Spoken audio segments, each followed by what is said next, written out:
नमस्कार विद्यार्थी मित्रांनो, आपण मागच्या काही लेक्चरमध्ये 2 प्रकरणांचा अभ्यास पूर्ण केलेला आहे. आपण आज 3ऱ्या चॅप्टरला सुरुवात करत आहोत. Organising and staffing. यामध्ये कन्सेप्ट आहे ऑर्गनायझिंगची.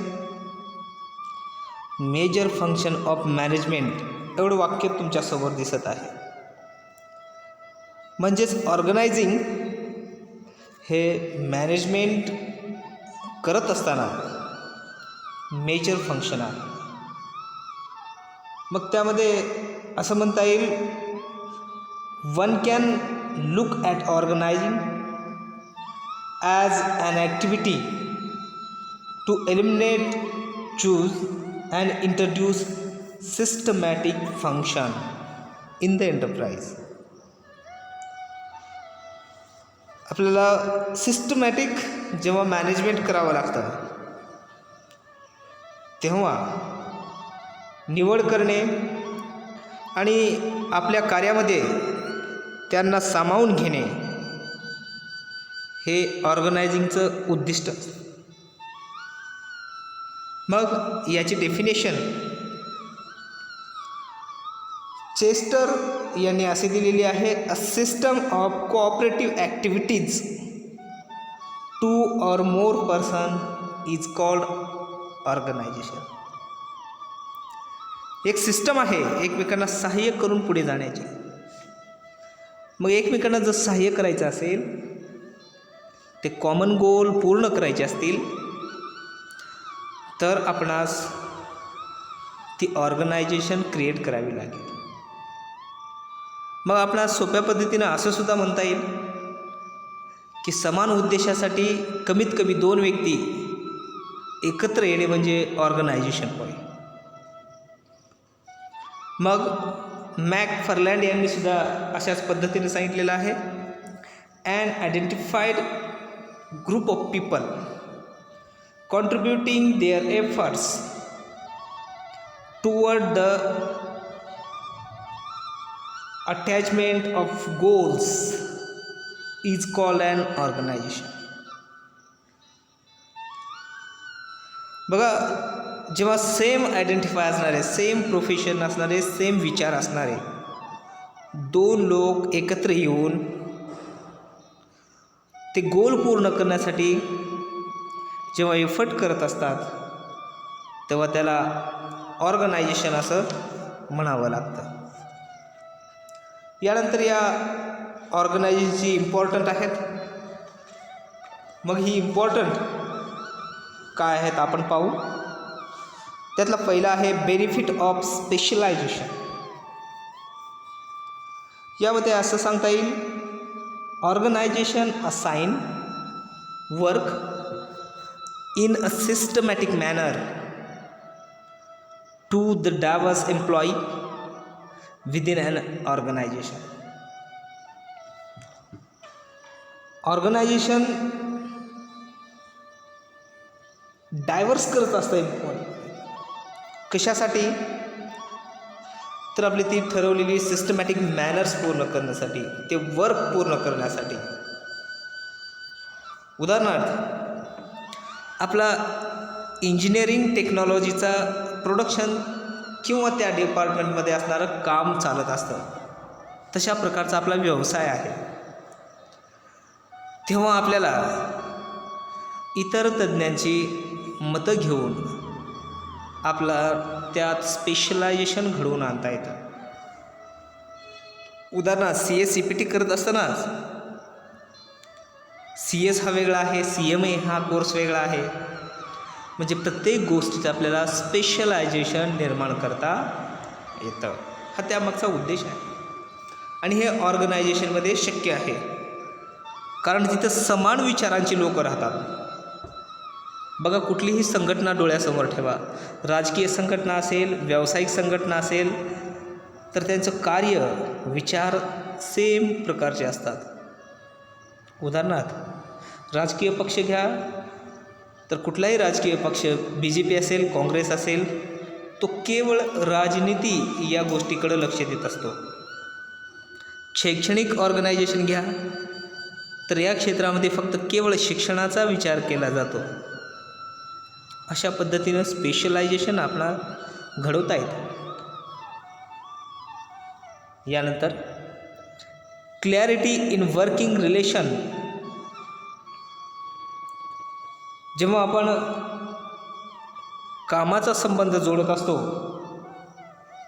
तेव्हा प्रत्येक काम हे क्लिअर झालं पाहिजे. मग असं म्हणता येईल organisation induce accountability by defining relationship among the employee within an enterprises. Organisation बघा एम्प्लॉईजमध्ये काय निर्माण करत असतं तर एक विश्वास निर्माण करत असतं. ते रिलेशन निर्माण करत असतं कशासोबत तर त्या एंटरप्राईजसोबत, त्या व्यवसायासोबत. म्हणजे उदाहरणार्थ आपण काम करत असताना आपण ती व्यवसाय संघटना माझी आहे, आपली आहे या भावनेनं आपण ते रिलेशन मेंटेन करत असतो. उदाहरणार्थ एखाद्या महाविद्यालयात शिकवत असताना ते महाविद्यालय आपलं आहे किंवा एखाद्या संस्थेमध्ये काम करत असताना ती संस्था आपली आहे. एखाद्या संघटनेत काम करत असताना ती संघटना माझी आहे, मी त्याचा घटक आहे. हे त्याचं वर्क रिलेटेड रिलेशन क्लिअर असलं पाहिजे आणि त्याचा फायदासुद्धा होत असतो. हे वर्क क्लिअर असल्यामुळं आपणास या ऑर्गनायझेशनचा फायदा होत असतो. पुढचा घटक आहे ऑप्टिमम युटिलायझेशन ऑफ रिसोर्स. यामध्ये organisation helps in optimum utilisation of financial and human resource. एखादी व्यवसाय संघटना त्या मनुष्याकडं असणारं बळ किंवा कौशल्य हे कितपत चांगल्या पद्धतीनं वापरता येतं याकडं लक्ष दिलं जातं. उदाहरणार्थ आपल्या व्यवसाय संघटनेमध्ये 50 कर्मचारी असतील, परंतु 50ही कर्मचारी एकाच स्पीडमध्ये काम करू शकत नाहीत. तेव्हा चांगल्या पद्धतीनं कमी वेळेत काम करणारे कर्मचारी आपणास वेगळे करता येतात.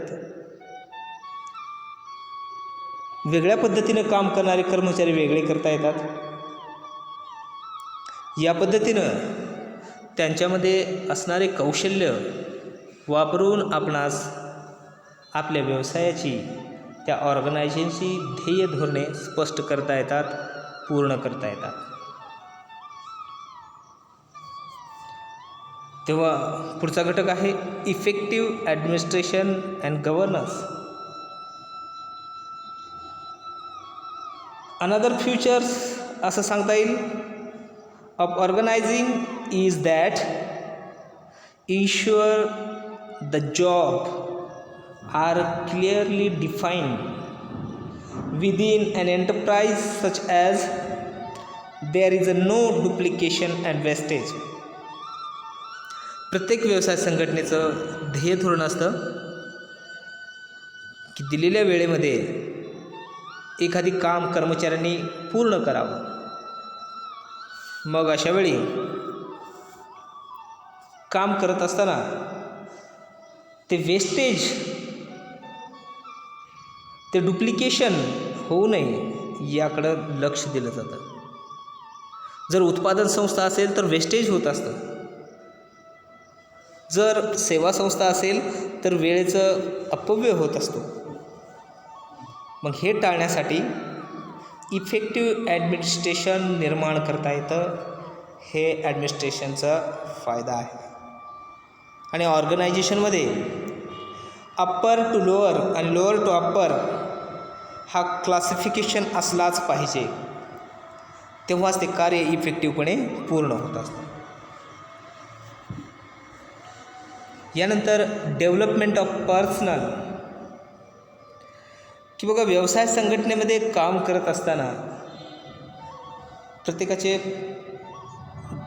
गुणधर्म वेगवेगळे असतात, पण ते गुणधर्म डोळ्यासमोर ठेवून आपली पर्सनॅलिटी डेव्हलप करता येते. मग ही डेव्हलप करण्यासाठी एकच प्रकारचा जॉब करता येतो अशा प्रकारचं नाही. तेव्हा assignment of job to suitable personal is an important step असंही म्हणता येईल. कारण the delegation of job helps in induction of and opportunity to develop personal in manners. एखाद्या कामामध्ये आपण पूर्ण मन लावून काम करत असतो तेव्हा आपल्या काही चुका दुरुस्त होत असतात आणि त्यातूनच माणूस शिकत असतो, स्वतःला डेव्हलप करत असतो. या पद्धतीनं डेव्हलपमेंट ऑफ पर्सनल हा महत्त्वाचा घटक आहे. आणि आजचा शेवटचा मुद्दा वर्थ अँड एक्सपेन्सेस. यामध्ये organisation ensure that the enterprises undertakes new challenges as a result of a company grows and diverse. बघा, जेव्हा ग्रोथ होत असते आणि एक्सपान्शन होत असतं तेव्हा व्यवसाय संघटनेने नवीन चॅलेंजेस स्वीकारायला हरकत नाही.